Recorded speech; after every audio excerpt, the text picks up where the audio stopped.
December 25th, 1989. Christmas Day. Around the world, families gathered for dinner. In Romania, a different scene unfolded. Soldiers dragged an elderly couple into a cold, dirty military courtyard. Their hands were bound tightly behind their backs with thick rope. Their faces showed pure terror.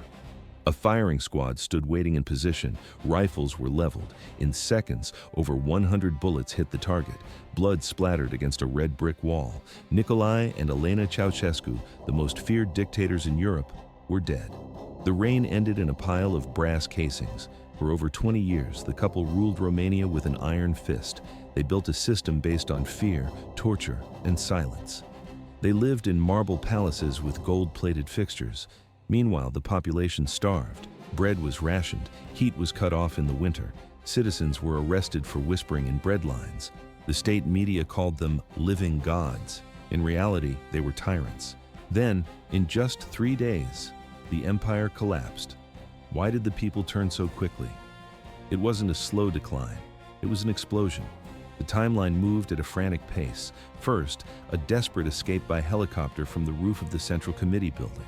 Next, a humiliating capture at a roadside checkpoint. Finally, a drumhead trial that lasted less than 90 minutes. It was shorter than a standard feature film. The footage shows the end. The camera records the chaos of the final moments. The soldiers didn't wait for the formal command to fire. They opened up with automatic weapons immediately. Elena screamed profanities at the guards. Her last words were a shock to those present. She did not plead for mercy. She insulted the men holding the rifles. What caused this violent finish? How did a couple with absolute power end up face down in the dirt on Christmas? There were no mistakes left to make. The trial was a formality. The verdict was predetermined. The sound of gunfire was the final sentence. This is the record of their fall. The story ends in the mud. December 25th, 1989. A firing squad ends the lives of a husband and wife. The name Ceaușescu became a global synonym for tyranny. To understand why Nicolae and Elena faced such a brutal execution, the timeline must move back to the beginning. Nicolae Ceaușescu took power in Romania in 1965. It was the height of the Cold War. At first, the world saw him as a different kind of communist. He did not follow Moscow blindly. In 1968, he publicly criticized the Soviet invasion of Czechoslovakia. He shook hands with Western leaders. He received medals from the United States and the United Kingdom. Was he a moderate? The West believed so. But the reality was a trap. Behind the diplomatic facade, Nicolae was building the most repressive regime in Europe. He was not alone. At his side stood Elena, a woman who would become the second most powerful person in the nation. Elena Petrescu was born in 1916. Her family were poor peasants. Her education was minimal. Records show she failed most subjects and left school early. Some witnesses claimed she could barely write her own name correctly. But her ambition was absolute. She married Nicolae in 1947 and waited. She did not want to be a ceremonial first lady. She wanted command. The footage from that era shows her always one step behind Nicolae, watching, calculating. During the 1970s, the power shift accelerated. Nicolae consolidated absolute control over the state. Simultaneously, Elena manufactured a new identity. She forged academic diplomas. She proclaimed herself a world-renowned scientist. The fraud was massive. She published over 400 scientific papers. In reality, real researchers wrote every word. The regime forced them to put her name on the cover. If they refused, they disappeared. She demanded the title Comrade Doctor Engineer. She forced foreign universities to grant her honorary degrees through political pressure. At first glance, a brilliant academic. But in reality, a functional illiterate with a thirst for status. Her ego grew alongside the secret police files. She controlled the scientists. She controlled the propaganda. She ensured her image was everywhere. There was no mistake. The couple was turning Romania into a private kingdom. Events accelerated. The cult of personality became a religion. But while they collected titles and medals, the people began to starve. The sound of empty plates in cold apartments was the only thing the regime couldn't silence. The end was approaching. Elena Ceaușescu projected the image of a motherly scientist, but the reality was different. Behind the facade, she was a woman of extreme vanity and explosive rage. How did she control her image?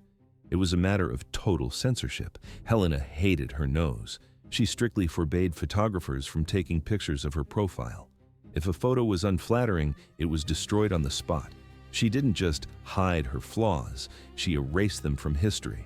But her vanity was only one side of the coin.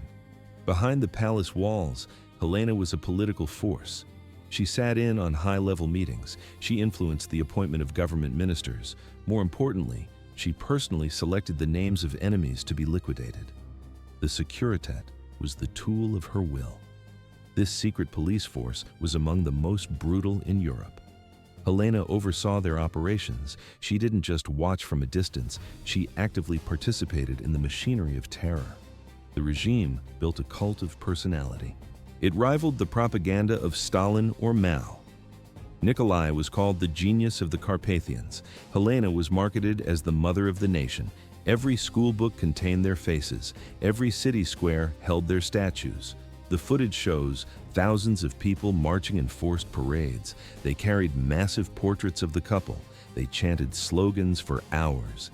Every public space in Romania was occupied by their image. But this was only the beginning.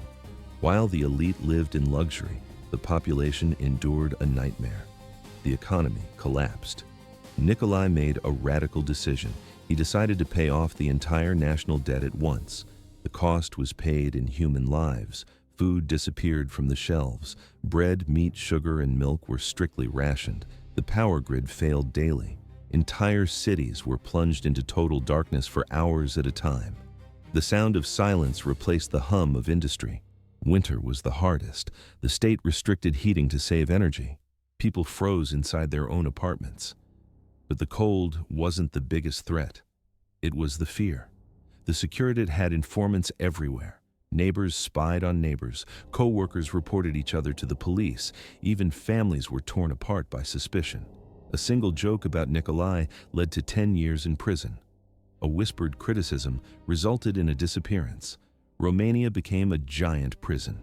The borders were locked down with barbed wire and landmines. Guard towers lined the perimeter. To flee was to risk a bullet in the back. Events accelerated in 1989. Communism was collapsing across Eastern Europe. The Berlin Wall fell in November. The Ceaușescus watched the news but felt nothing. They believed they were untouchable. They were wrong. The tension reached a breaking point. When the popular fury finally exploded, it did not stop. The protests turned into a revolution. The crowds no longer cheered. They screamed for blood. The regime that seemed eternal vanished in a matter of days. The story cut off here. December 16, 1989. Eastern Europe was burning. Poland was already free. Hungary had opened its borders to the west. Czechoslovakia was in the middle of its Velvet Revolution. Bulgaria had just forced its dictator out of power.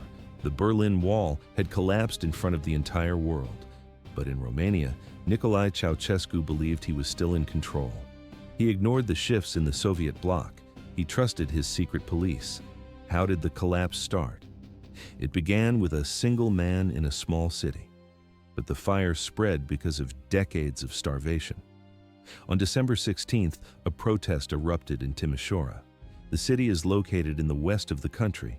The spark was the government's attempt to deport a reformed pastor named Laszlo Tokes. Tokes had criticized the regime from his pulpit. Security forces surrounded his house to remove him by force, but the crowd did not let them. People formed a human chain. This wasn't just about a pastor. The Romanian people had endured 40 years of hunger, freezing winters without heating, and constant surveillance. The small group of supporters grew into thousands of protesters. They shouted words banned for decades: freedom, down with Ceaușescu, assassins. The footage shows the transition, from a quiet vigil to a loud, angry uprising. The regime's response was immediate. Nicolae Ceaușescu was on a diplomatic trip to Iran during the first hours. His wife, Elena, stayed behind to command the repression. She showed no hesitation. First, the Securitate used water cannons and tear gas. Then came the batons. The sound of wood hitting bone filled the streets. Police beat protesters without distinction. Men, women, and the elderly were struck down. Blood stained the pavement of Timișoara. But the people did not retreat. They pushed back against the shields. Then, Elena gave a specific order. She told the generals to liquidate the crowds. The command was simple: kill them all. Army troops mobilized. T-54 tanks clattered onto the city squares. The massacre began. Soldiers leveled their rifles and fired directly into the unarmed crowd. People fell where they stood. The smell of gunpowder replaced the winter air. Screams of pain mixed with shouts of defiance. The camera records the chaos, bodies lying in the gutters, smoke rising from the city center. The Securitate moved in to hide the evidence. Trucks arrived to collect the corpses. Some wounded were taken to hospitals, but others were executed on the spot. Bodies were stolen from morgues and driven to Bucharest to be cremated in secret. They wanted to leave no traces of the crime. But it was too late. The news of the killings reached the capital. Events accelerated. There was no turning back. Elena Ceaușescu stayed inside the Bucharest palace.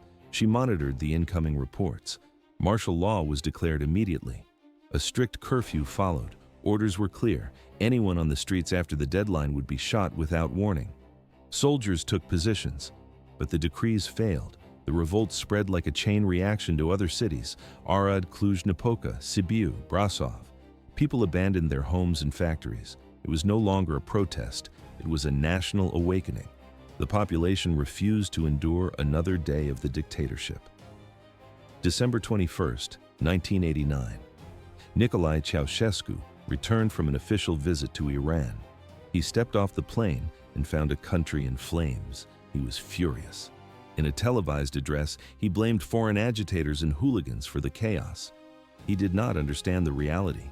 The Romanian people had reached their breaking point. Ceaușescu fell back on his old tactics. He ordered a massive rally to demonstrate his control over the masses. More than 100,000 workers were forced to gather in Palace Square. They carried portraits of the leader and red banners. The dictator stepped onto the balcony of the Central Committee building. Elena stood by his side. She maintained a cold, fixed smile. Television cameras broadcast the event live to millions of homes across Romania. The scene appeared orderly. But then, the script broke.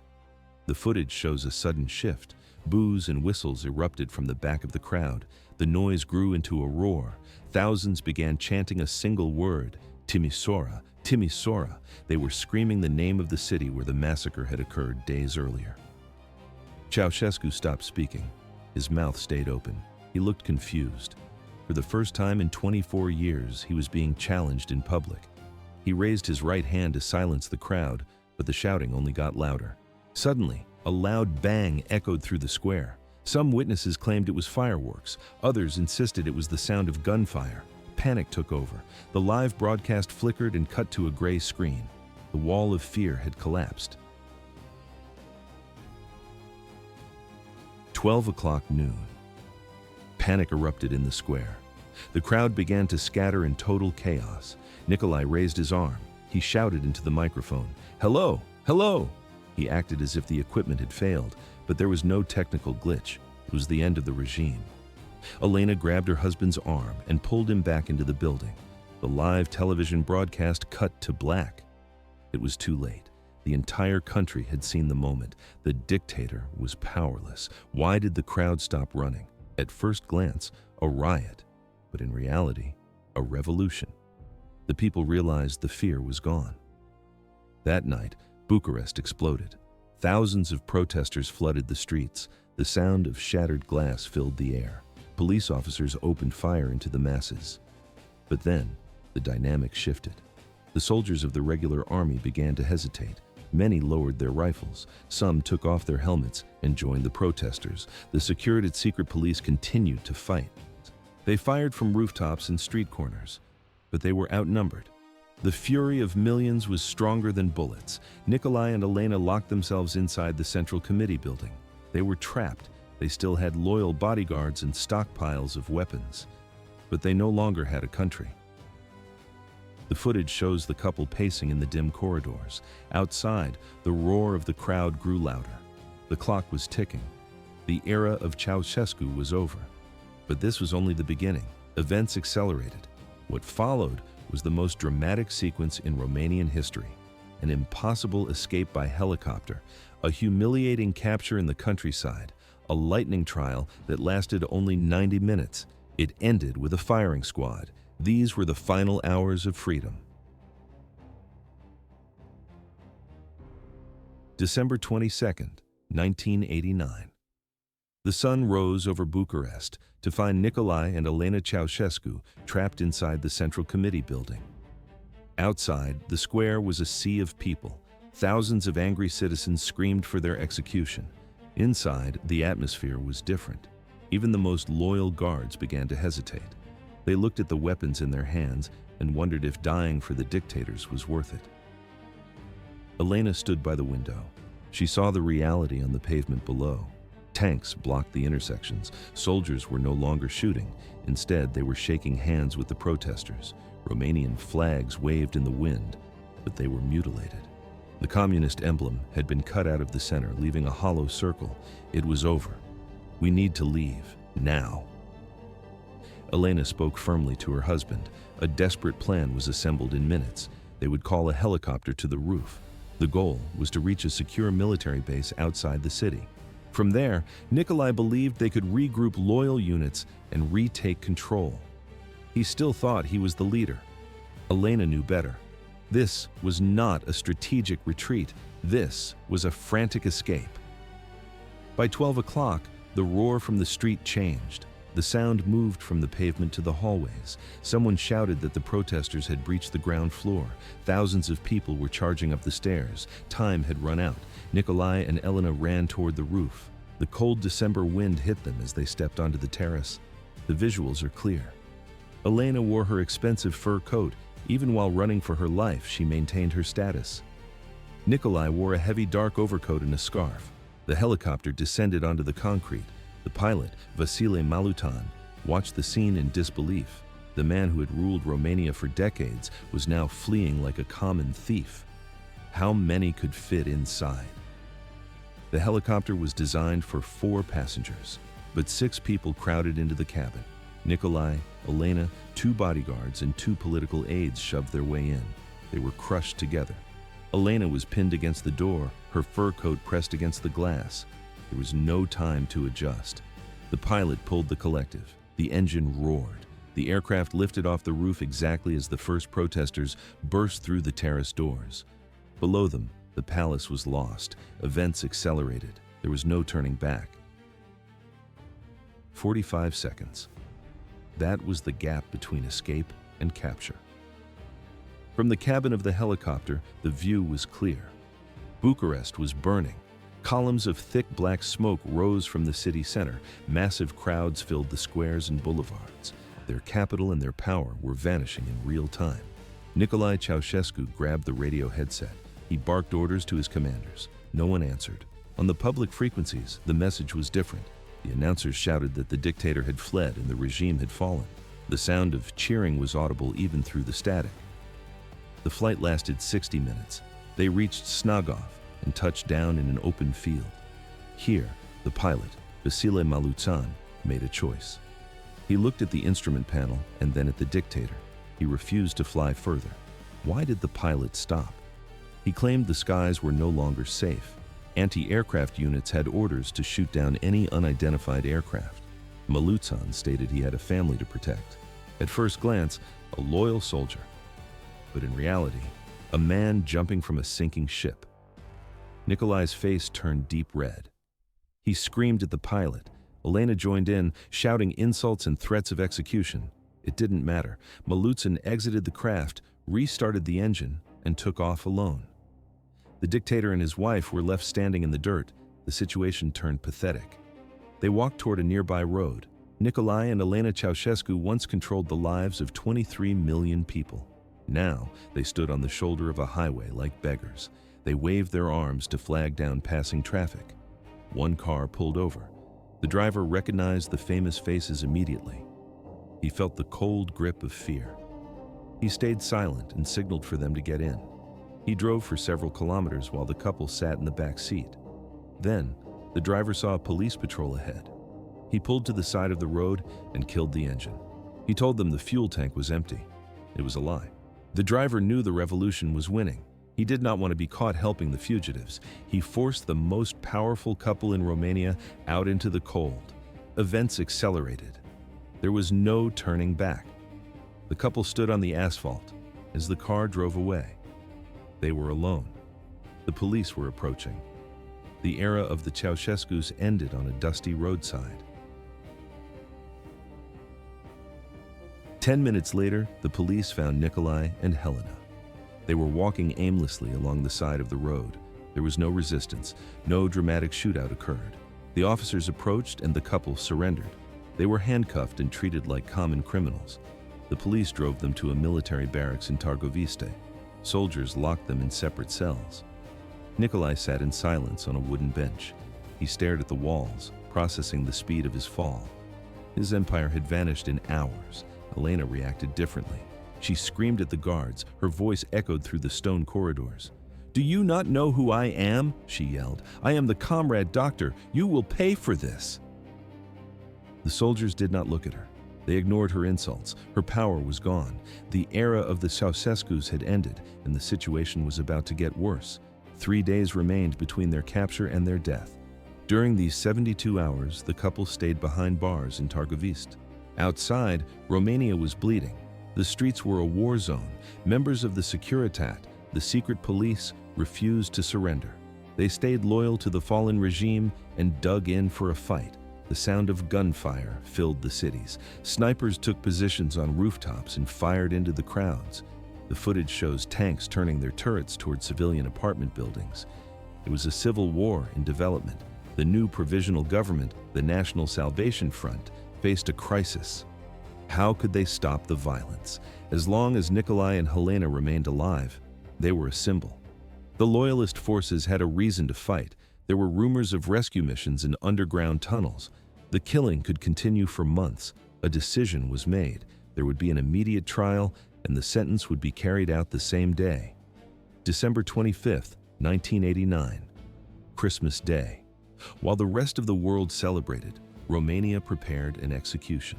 Soldiers led Nicolae and Helena into a small room. It was an ordinary classroom transformed into a courtroom. The space was cramped and dirty.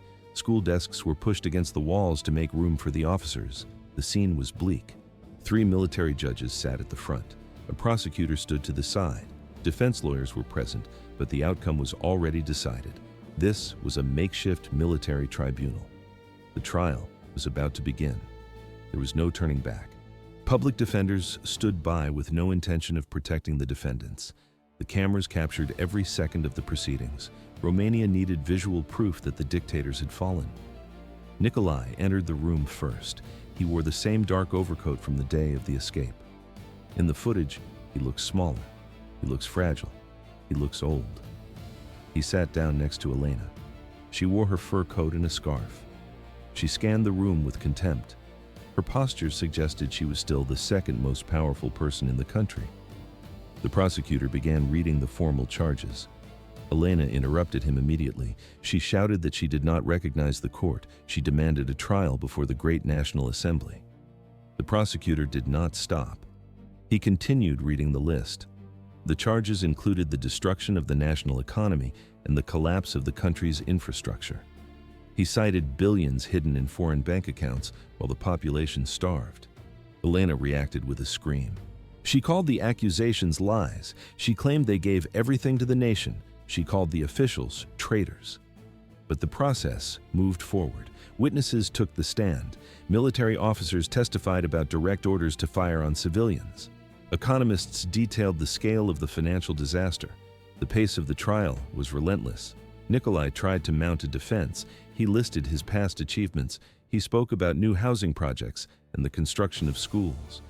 But his voice lacked strength. It sounded thin. The video shows his hands trembling. He understood the situation. Was there any chance of an acquittal? Not a single person in the room believed it. The verdict was decided before the first word was spoken. Elena shifted between rage and desperation. 1 minute she shouted insults at the judges. The next minute she tried to appeal to their emotions. She reminded the soldiers that she was like a mother to them. The guards did not move. Their faces remained like stone. The trial lasted only 90 minutes. There was no deliberation. The judges returned to the room almost immediately. The verdict was death, execution by firing squad. The sentence was to be carried out at once. The sound of handcuffs clicking shut filled the room.